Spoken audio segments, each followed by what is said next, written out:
Oi, eu sou a Gabi Xavier e... acabou.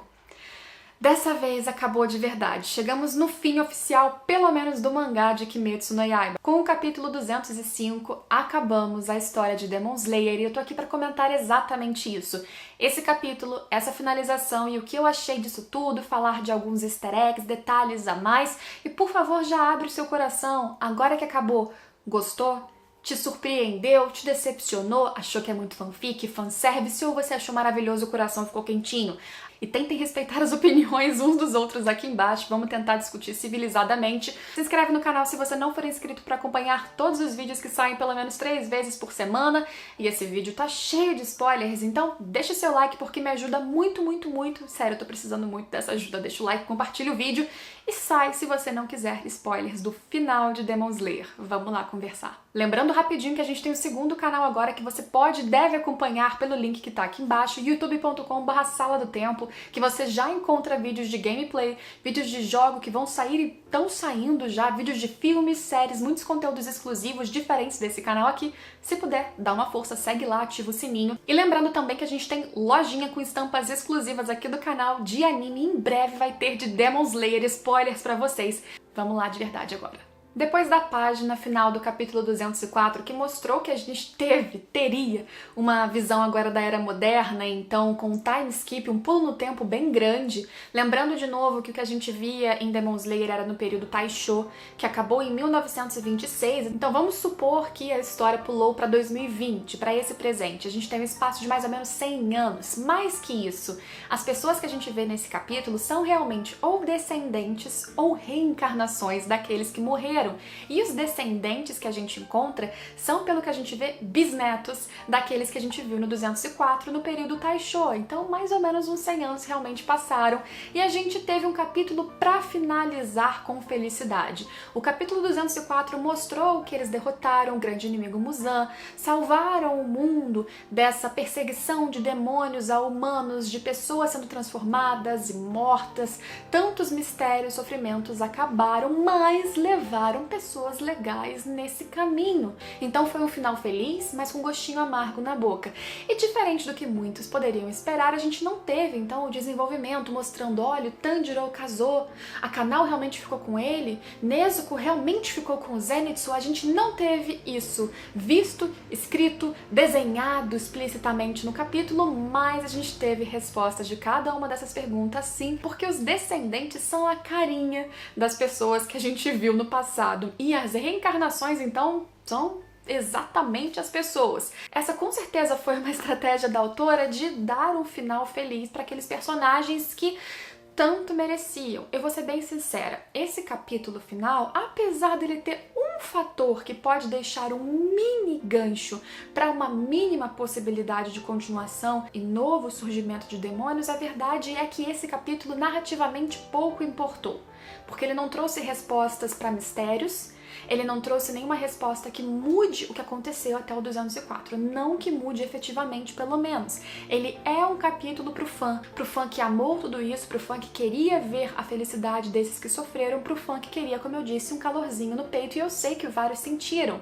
Narrativamente, honestamente, você podia até tirar esse capítulo que não muda praticamente nada, mas vamos entender o que aconteceu. Nesse período na Era Moderna, a gente acompanha, como eu disse, vários ali dos bisnetos, inclusive de Tanjiro e Nezuko. A família Kamado, que a gente abre o capítulo ali e conhece, é a família descendente do Tanjiro, que era o bisavô de duas crianças que a gente vê logo no 205. Kanata Kamado, de 16 anos, é a carinha da Kanao. Ou seja, para a genética ter funcionado e chegado ali algumas gerações depois, realmente o Tanjiro casou com a Kanao, mas a gente não viu isso acontecendo. E provando a união das duas famílias e a genética atuando, o irmão do Kanata é o Sumihiko, um garoto igualzinho o Tanjiro em aparência, em gostos, escolhas pessoais, desenvolvimento não. É outro período, outro momento, vários desses jovens inclusive ignoram completamente o que os seus antepassados não tão distantes fizeram. Apesar da sala da família Kamado ter algumas lembranças importantíssimas e cruciais desse período que a gente vê no final do capítulo como uma espada que provavelmente era a espada do Tanjiro, ou os brincos que foram desde o Yoriichi até toda uma geração, desde o Sumiyoshi Kamado até o Tanjiro Kamado, eles permanecem na família Kamado como lembranças que talvez esses de hoje sequer saibam da importância gigantesca que tiveram. A família Agatsuma é a família do Zenitsu, porque se você assistiu o meu vídeo de desconstrução do Zenitsu, inclusive sabe como esse sobrenome, que era dele, Agatsuma, tem um super significado pra história. Se você não assistiu, assiste aí. Aproveitando esta deixa, eu invado este vídeo para lembrá-los de que a gente está com vagas disponíveis para uma nova turma do Nihongo Premium, o meu curso de língua japonesa, em que a gente estuda justamente com coisas assim, com a cultura pop, com aquilo que a gente gosta. É tão legal e tão eficiente aprender dessa maneira. A gente fixa o conteúdo e a gente também adquire a cultura do Japão, né? Porque o idioma e a cultura estão muito ligados. Então eu aprendi japonês dessa maneira, realizei um monte de sonhos legais e agora é a vez de vocês. Não percam a chance, as vagas ficam disponíveis só até o dia 19, tá? Então não vai perder essa chance, vem estudar comigo, espero vocês por lá. Valeu, Gabi, pode continuar com o vídeo. E a família do Zenitsu tem 2 descendentes jovenzinhos também, que tem a carinha da Nezuko e a carinha do Zenitsu. Então, Nezuko e Zenitsu também casaram. Essas não são reencarnações, são descendentes, e a genética pegou forte ali, bem forte. Yoshiteru é a cara do Zenitsu, e esse jovem na história, através dele a gente vê que o Zenitsu provavelmente deixou anotações e ali contando toda a jornada deles como exterminadores contra os demônios, mas ao longo das gerações isso ficou quase uma história, uma ficção, uma narrativa que ninguém tem prova de que realmente aconteceu. O Yoshiteru acha que isso aconteceu, acredita, valoriza os seus antepassados, acha incrível, fala nesse capítulo inclusive que ele acredita que as pessoas que morreram lá como sacrifícios, lutando, elas reencarnaram e são felizes agora, e isso acontece mesmo, mas a sua irmã, tô com a carinha da Nezuko, muito brava inclusive, ela acha que aquilo é uma ficção do bisavô deles, que isso não aconteceu, não dá muita bola, e eles estão num mundo que, pelo menos essas pessoas, nunca viram demônios, aparentemente tudo ficou bem, então eles não têm por que se preocupar ou dar tanto valor a um passado de monstros que nunca viram. O Inosuke teve um descendente seu, muitos acham que foi junto com a Aoi, porque esse descendente tem um nome parecido, com uma raiz parecida da Aoi. Lá no futuro, que a gente tá vendo agora no mangá, ele tá bem solitário, mas um papel muito crucial para essa história no presente, através deste descendente do Inosuke, que talvez tenha um pequeno gancho que talvez poderia ser utilizado em uma continuação que a princípio não terá. Aoba Hashibira é um jovem cientista, ou melhor, um botânico, que ficou conhecido nesse capítulo 205 por ter descoberto, sabe o que, gente? Sabe o que? O lírio-aranha azul. Aquela flor que o Muzan ficou muitos anos procurando, ele achou. Sabe por que o Muzan nunca achou? Porque essa flor só aparece de 2 a 3 vezes por ano e ela só floresce, ela só coloca suas pétalas para fora durante esses únicos dias de tarde, com a luz do dia. Ou seja, Muzan não podia enfrentar a luz do sol, nem nenhuma das suas luas superiores que ajudavam ele nessa busca, e portanto ele jamais encontraria esse lírio-aranha azul.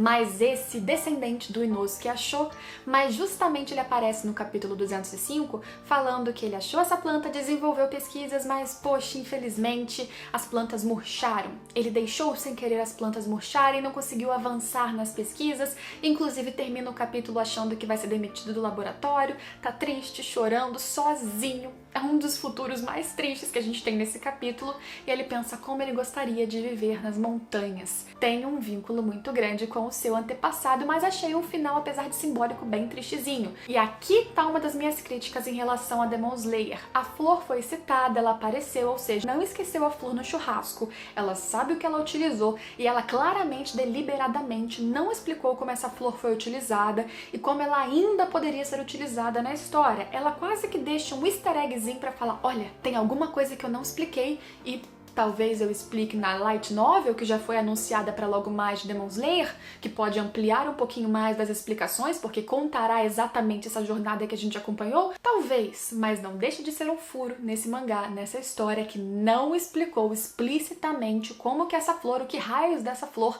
tem de relação com a transformação do Muzan, quase morto, super frágil, desde feto, em um demônio terrível. E como eu disse, esse foi um capítulo que a gente, através principalmente da jornada dos descendentes da família Kamado e da família Agatsuma, a gente encontrou aqui e ali, em pano de fundo ou interagindo com eles, vários, inclusive, reencarnações daqueles que morreram em batalha. Alguns exemplos para vocês. Um dos mais quentinhos, mais felizes nesse futuro são as reencarnações do casal que finalmente conseguiu ficar junto e finalmente teve um restaurante cheio de decorações de cobra. Reencarnações super claras da Mitsuri e do Obanai Guru.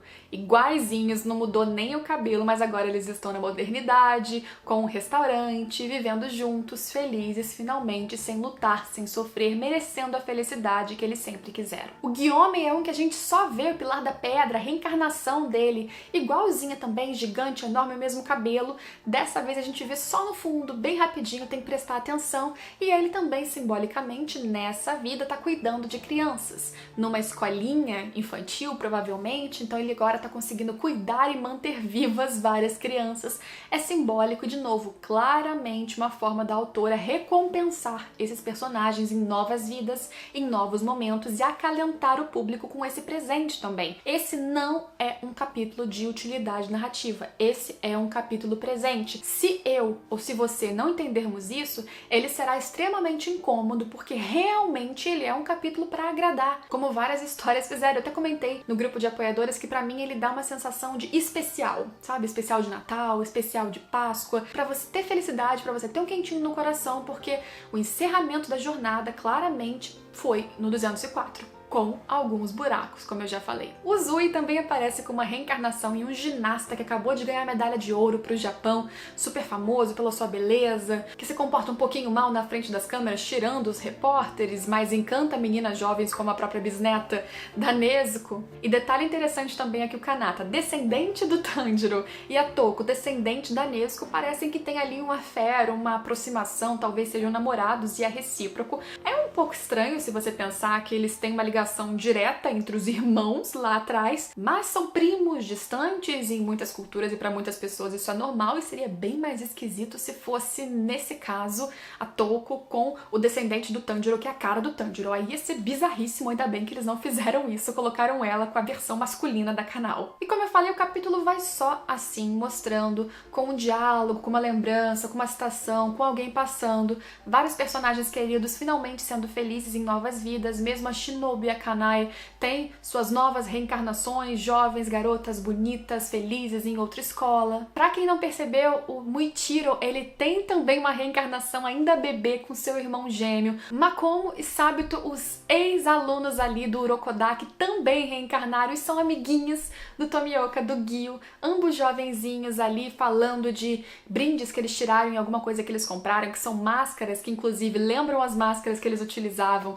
no treinamento deles. Então, assim, várias referências. Aí a gente lembra o quanto o Gyu se sentia culpado por não ter conseguido salvar esses dois, por ter perdido ao longo da sua jornada tantas pessoas queridas, e agora estão os três juntos, felizes e não relacionados claramente, pelo menos, aos descendentes da Nezuko e do Tanjiro. Vários desses são separados em núcleos diferentes, sequer interagem, mas teve uma interação bem legal entre o descendente do Tanjiro e o descendente, na minha opinião, eu não acho que é exatamente reencarnação, ou é reencarnação através do descendente do Kyojiro Rengoku, ex-pilar das chamas. Pode ser que esse, que é a cara do Rengoku, seja um bisneto do seu irmão mais novo, que permaneceu vivo na história no capítulo 204, ou pode ser um descendente que teve a reencarnação da alma do Rengoku que a gente conheceu, ex-pilar de qualquer maneira. A verdade é que, sim, ele tá ali pra fazer referência ao pilar que tantos gostaram e perderam em seguida, não tiveram chance nem de aproveitar muita coisa no mangá. Ele encontra o Sumihiko, que tá saindo correndo, super habilidoso em parkour, ele tem um corpo, um físico,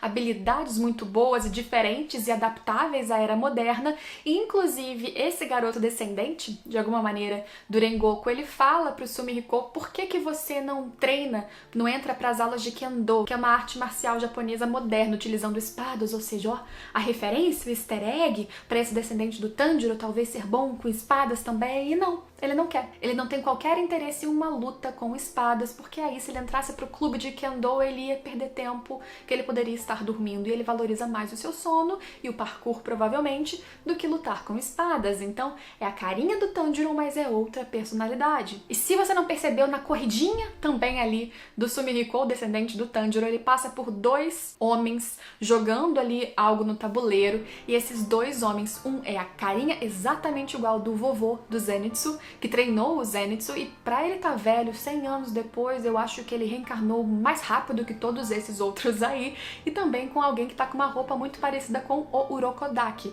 Então, apesar da gente não ver o seu rosto, não vimos o seu rosto em hora nenhuma, nem na reencarnação, eles passam rapidinho. É realmente um trabalho nesse mangá, nesse capítulo, de você caçar aqui e ali as referências pra entender o que poderia ter acontecido nesse futuro com os personagens que você gostava e que infelizmente morreram. Inclusive, os irmãos Genya e Sanemi também ganharam reencarnações como policiais que trabalham juntinhos e ficam com muita raiva do jovem ali descendente do Tanjiro, que sai correndo, inclusive, em cima do carro deles. E dos que sobreviveram, além do Yushiro, que a gente vai comentar daqui a pouco, aparece também Kiriya Ubuyashiki, o último Oyakata-sama, aquele que foi o último mestre dos pilares, que dispensou os restantes após a luta com o Muzan, e ele é conhecido hoje como o homem mais, ou a pessoa, na verdade, mais velha do Japão. O que isso significa? O clã Ubuyashiki, ele tinha uma maldição de sangue, aparentemente porque eles eram da mesma família que vem o Muzan, e como um dos descendentes, uma das pessoas da família,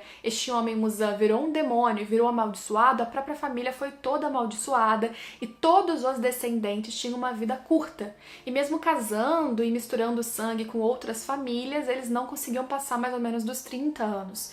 E Kiriya foi o último, então, líder desse clã, e depois que derrotaram o Muzan, você vê que ele conseguiu sobreviver, não tem mais maldição, viveu inclusive pra caramba, tá velho até o capítulo 205. Todo mundo morreu, menos ele e o Yushiro, que sobreviveu com o gatinho porque demônios não morrem, e eles não morreram porque não estavam vinculados mais à maldição do Muzan, provavelmente, e o Yushiro não conseguiu encontrar uma reencarnação da Tamayo. E eu achei muito interessante um comentário que eu recebi no capítulo 204, no vídeo do capítulo passado, que um inscrito, que eu não me lembro o nome, mas eu marquei o comentário dele pra vocês verem como destaque. Ele comentou que na ilustração da página colorida do capítulo passado, a gente tem todos os personagens que tinham morrido, que agora, por exemplo, a gente viu que reencarnaram, vários dos pilares olhando para a esquerda, olhando para o mesmo lado, como se eles olhassem em frente. A Tamayo, embora esteja quase toda tampada, tá olhando para a direita, para o lado oposto. E nisso o inscrito já supôs que poderia significar que ela,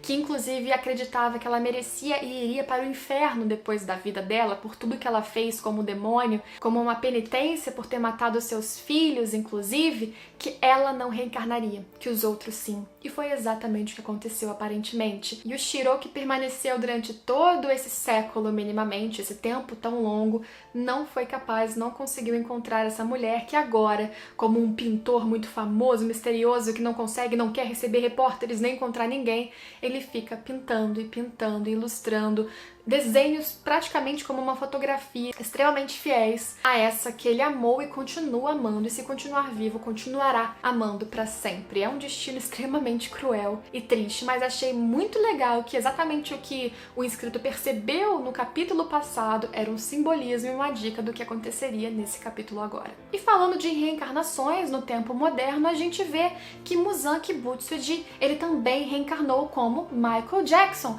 Mentira. Não aconteceu, mas era uma boa, hein? Podia acontecer, hein? Não fui eu que inventei essa piada, tá? Eu vi acontecendo várias vezes na internet. Se todo mundo reencarnou, por que não, né? Eu acho que seria perfeito Muzan reencarnando em Michael Jackson. Com várias dessas referências, carinhas conhecidas vivendo de novo, ou através de seus descendentes reaparecendo pra gente, um futuro na era moderna em que não há, aparentemente, mais demônios. Teve a citação à flor que dizem que, né, parece que teve alguma ligação com o surgimento do primeiro demônio, por isso que eu disse que há um mínimo gancho, até pela falta de explicação sobre a flor, de que poderia haver uma continuação dessa história, se por algum acaso, alguma hora, alguém conseguisse usar essa flor para transformar alguém em demônio, ou talvez simplesmente, ainda sem explicações a mais sobre a transformação através da flor. Para mim isso é um defeito, mas eu vou comentar mais no meu vídeo falando da obra como um todo, que vai sair em breve, fica de olho no canal. Apesar disso, eu acho acho que esse comentário da Flor pode existir só para nos mostrar que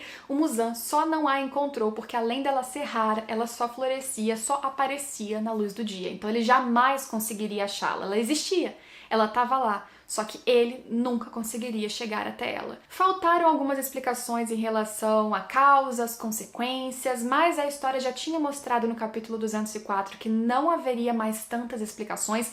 Eu tinha algumas esperanças, mas a ideia da autora, de novo, não sei se por pressas, motivos externos, familiares ou não tivemos confirmação, mas de qualquer forma foi um final aparentemente mais apressado do que a história já era, porque a história tem um ritmo já bem aceleradinho na forma de contar, e resolveu finalizar de maneira feliz, quase compensando os leitores por tantas perdas, por tantos sofrimentos. Eu repito a minha interpretação, a minha conclusão de que esse capítulo é completamente ou quase completamente descartável em relação à narrativa ou o fechamento de trama. Se tivéssemos encerrado no 204, o que a gente não saberia seria simplesmente quem casou com quem e visto de fato quem conseguiu renascer e ficar feliz. Mas seria um final simbólico, o sonho do fã seria construído por ele mesmo, cada um poderia ver e visualizar na sua mente como foi o futuro do Obanai com a Mitsuri, se eles conseguiram casar, como foi isso.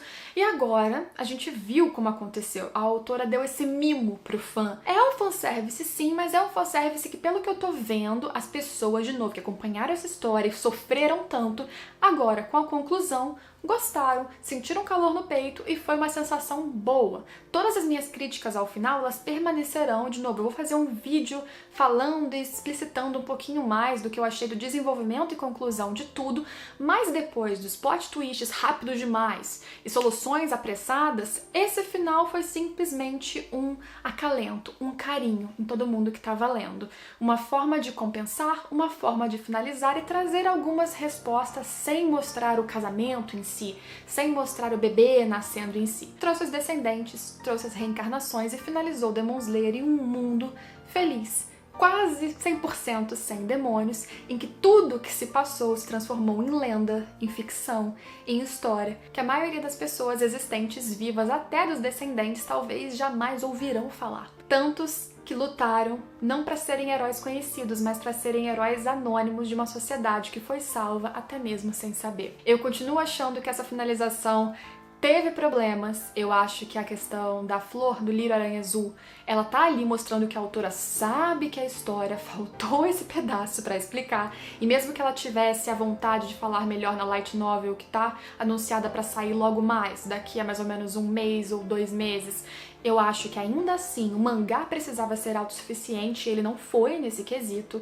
Faltou um pouquinho mais de elaboração, exploração do Muzan ou da sua transformação ou da origem dos demônios. Eu não sei o quanto a novel vai expandir esse universo, se é que ela vai expandir tanto assim, mas explicações a mais seriam bem-vindas, já que o material será reelaborado e imagino que também melhorado em alguns momentos. E de qualquer maneira eu acredito que o anime consegue pegar todo esse material e continuar melhorando. Kimetsu foi um mangá que trouxe muitas qualidades, que conseguiu fazer algumas questões muito bem feitas e por isso, pelo universo, pelos personagens, pela maneira que foi construído, conquistou tantas pessoas. E apesar de eu talvez gostar de finais um pouquinho mais realistas e, portanto, amargos muitas vezes, o final da jornada daqueles que lutaram foi agridoce. O que eu acho que o 204 trouxe foi perfeito, inclusive. Aquela felicidade com gostinho amargo no fundo. O 205 foi para deixar o fã um pouquinho mais feliz de que o que eles construíram com tantas perdas deu certo, valeu a pena, olha como o mundo ficou melhor. Não seria minha escolha pessoal essa finalização, na verdade eu preferia até que tivesse terminado no 204, mas valorizo o esforço de dar um presente pro fã. Você gostou desse presente? Você gostou da jornada de Demon Slayer até aqui, ou pelo menos desse final? Não esquece de assistir e acompanhar todos os vídeos no canal, porque semana que vem tem vídeo falando da jornada como um todo de Demon Slayer, do começo até agora. Eu quero muito que vocês assistam, porque eu vou fazer pontos altos, o que faltou, o que esperar de uma possível expansão desse universo na light novel e muito mais. Espero que vocês tenham gostado de acompanhar o canal. Muito obrigada a todos que vieram pra cá por causa desse conteúdo. Não saiam, porque continuaremos falando de Demon Slayer em outros momentos e de vários outros animes e mangás que eu tenho certeza que vocês vão gostar. E se você ficou comigo até esse momento, nessa jornada tão longa em vídeo e em mangá, digita aí embaixo Muzan Vive pra confundir as pessoas e pra eu saber que você ficou aqui até esse momento, beleza? A gente se vê, espero eu, em todos os próximos vídeos. Tchau, tchau!